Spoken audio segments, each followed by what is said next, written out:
This could be good for me.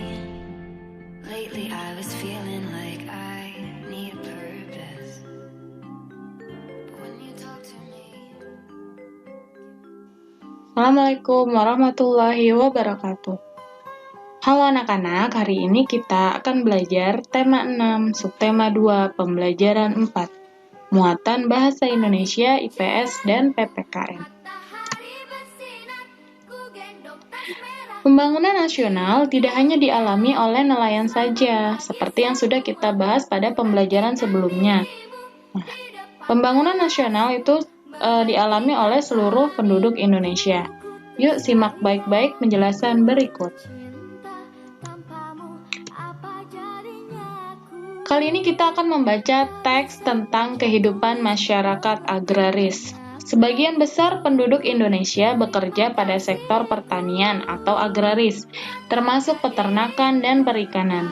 Dalam komunitas itu dapat dibagi menjadi dua golongan, yaitu bercocok tanam di ladang dan bercocok tanam di sawah.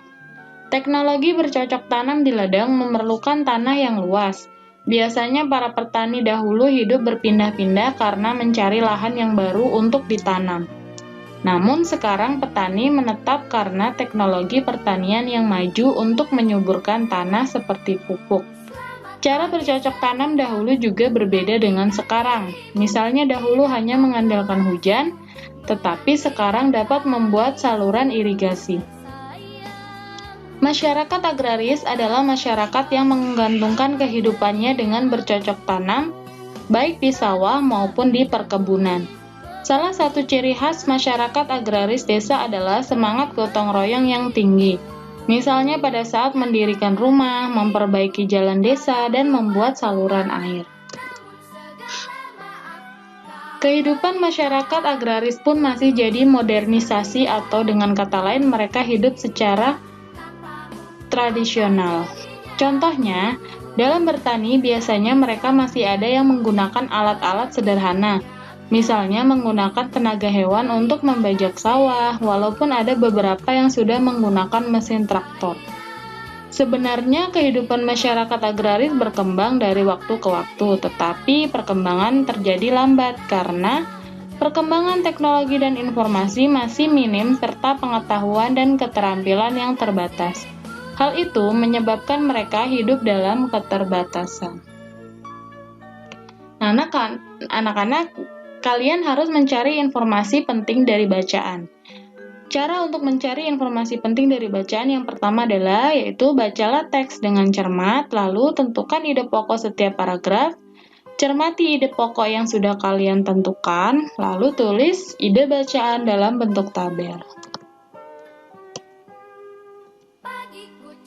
Nah, nanti kalian buat daftar tabel seperti ini, lalu tulis daftar hal penting yang kalian temui dalam tiap paragraf. Gunakan kalimat dan kata-kata baku dengan tepat.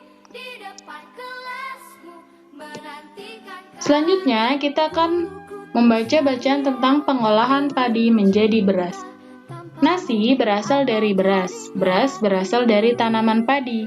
Hasil panen padi berasal dari sawah disebut gabah. Pengolahan padi dimulai ditanam hingga menjadi beras yang telah dilakukan oleh nenek moyang kita. Proses pengolahan tersebut saat ini masih berkembang dari segi teknik maupun alat-alat yang digunakan. Pada saat umur padi cukup, dilakukan panen. Panen padi dapat dilakukan dengan cara sederhana, yaitu menggunakan sabit atau ani-ani dan bisa juga dilakukan dengan menggunakan mesin pemotong. Panen yang dilakukan dengan cara tradisional memerlukan banyak orang yang terlibat. Biasanya pemilik sawah akan meminta bantuan buruh tani dan para petani yang tergabung dalam kelompok tani di daerahnya. Pekerjaannya dilakukan secara bergotong royong sehingga cepat selesai. Setelah panen selesai, bulir-bulir padi perlu dirontokkan dari batangnya. Sama seperti cara pemanenan, proses perontokan padi dapat dilakukan secara sederhana maupun modern dengan menggunakan mesin. Proses perontokan padi secara sederhana dilakukan dengan cara dibanting-banting atau diinjak.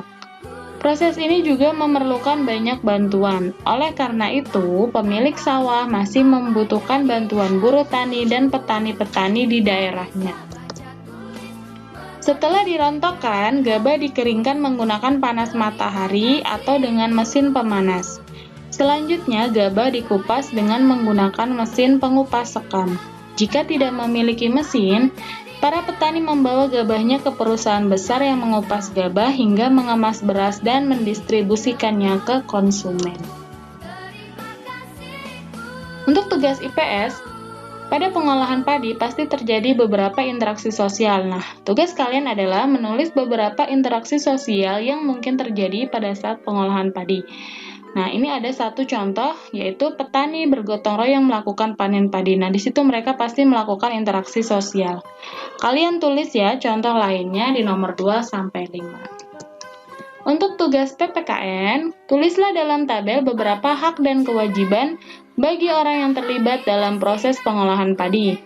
Mintalah bantuan orang tuamu untuk mengerjakannya. Nah, anak-anak, cukup sekian pembelajaran kali ini. Sampai jumpa di pembelajaran selanjutnya.